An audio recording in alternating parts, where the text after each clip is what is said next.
10 000 euros. C'est la somme que vous pouvez récupérer sur vos impôts chaque année. Et il ne vous reste que 3 mois pour corriger votre déclaration de revenus et vous faire rembourser. Dans cette vidéo, je vous donne 7 portes de sortie de zone imposable. Elles sont valables que vous soyez marié ou célibataire, avec ou sans enfant, salarié ou micro-entrepreneur.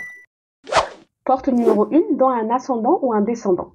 Lorsque vos parents, l'un de vos parents ou l'un de vos enfants majeurs n'a pas de ressources suffisantes pour subvenir à ses besoins, vous pouvez lui faire un don sans avoir à vous justifier et déduire cette somme de vos charges. Peu importe que cette personne habite en France ou à l'étranger. Vous pouvez déduire jusqu'à 3 968 euros pour un parent et 6 673 euros pour un enfant. Le membre de votre famille qui reçoit le cadeau doit lui aussi le signaler dans sa déclaration de revenus. L'aide peut être sous la forme d'argent, de paiement de factures, etc. Gardez bien votre justificatif, votre preuve, juste au cas où les impôts vous le demandent. Mais en général, ça n'arrive jamais. Porte numéro 2, don à une association ou un organisme d'utilité publique. Pour les organismes venant en aide aux personnes en difficulté, par exemple l'UNICEF, les Restos du Cœur, le Secours Populaire, vous aurez droit à une réduction d'impôt de 75% des sommes versées dans la limite de 1 000 euros et 66% pour la partie du don supérieure à 1 000 euros. Pour les organismes d'intérêt général, vous bénéficiez d'une réduction d'impôt égale à 66% du total des versements. Dans les deux cas, l'avantage fiscal se fait dans la limite de 20% de votre revenu imposable.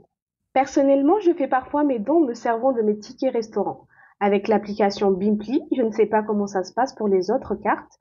J'ai juste à cliquer sur « Faire un don », je mets le montant que je veux et après validation, je reçois un reçu.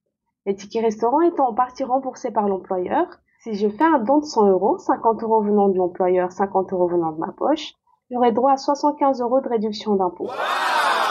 Soit, clairement, je paye 25 euros de ma poche pour 75 euros d'avantage fiscal.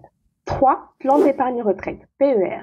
Que ce soit par l'intermédiaire de votre employeur ou en direct, vous pouvez souscrire un plan d'épargne retraite dont les versements volontaires vous donnent droit à une déduction du montant de votre revenu imposable. Voyez votre PER comme une épargne avec un bonus fiscal. L'autre avantage est que cet argent investi vous rapporte des revenus supplémentaires. Aussi, les PER ne sont pas saisissables par le fisc. 4. Emploi d'un salarié à domicile. Je pense ne pas être la seule salariée à avoir des jours KO. Si vous ne vous sentez pas assez bien pour faire votre ménage, par exemple, engagez quelqu'un et vous aurez droit à un crédit d'impôt allant jusqu'à 50% des dépenses engagées. Voilà comment moi je vois les choses. Cet argent quittera votre porte-monnaie de toute façon. Mais avec cette option 4, vous gagnez du temps à investir dans quelque chose de plus lucratif que le ménage, vous payerez moins d'impôts et vous pourrez même faire une bonne action en rémunérant votre employé plus que le minimum légal. Avant de passer au numéro 5, laissez-moi vous raconter l'histoire d'Alex. Alex est un célibataire de 27 ans, avec une vie plutôt sympa, son boulot stable et assez bien payé. Enfin, assez pour qu'il se pose quand même la question comment je pourrais optimiser un peu mes finances. Chaque année, il fait des dons au Resto du Cœur et des versements sur son PER. Comme tout le monde, il va en faire plus avec ce qu'il a. Bref, il est toujours en mode recherche de bonnes astuces fiscales.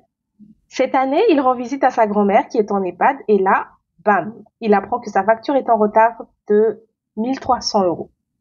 Pour aider ses parents, Alex prend les choses en main et décide de payer la facture. Mais une fois rentré chez lui, un petit déclic.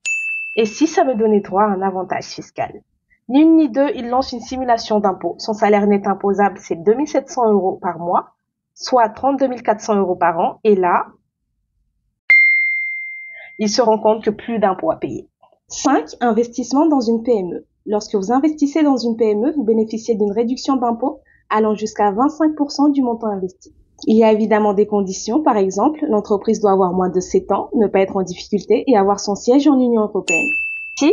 Placer de l'argent dans un fonds d'investissement de proximité. Cet investissement vous donne droit à une réduction d'impôt sur le revenu allant jusqu'à 18% du montant investi. Le plafond annuel est de 12 000 euros pour une personne seule et 24 000 euros pour un couple.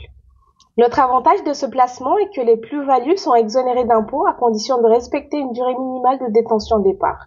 Le plus souvent, cette durée est de 5 ans. La porte numéro 7 n'est pas une optimisation fiscale à proprement parler, mais son efficacité est radicale. Je vous donne 3 indices. Indice numéro 1, le stress est l'un des plus grands déclencheurs du diabète de type 2. Indice numéro 2, le burn-out coûte des millions aux entreprises chaque année. 3, prendre du recul peut parfois nous aider à mieux avancer. Vous voyez où je veux en venir? Oui, il ne s'agit pas seulement d'optimisation fiscale, mais d'optimisation de votre bien-être. Porte numéro 7, prendre un congé sans solde. C'est une manière efficace de réduire temporairement votre revenu imposable, mais surtout de prendre soin de vous. Dans ma vidéo sur les bases de l'éducation financière, je vous ai parlé de l'importance d'avoir au moins 3 mois de dépenses en matelas de sécurité.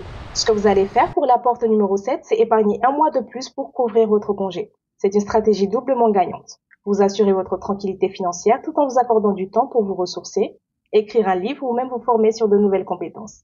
L'option 7 est un investissement sur vous-même. Merci beaucoup d'avoir regardé la vidéo. À très bientôt. Bye!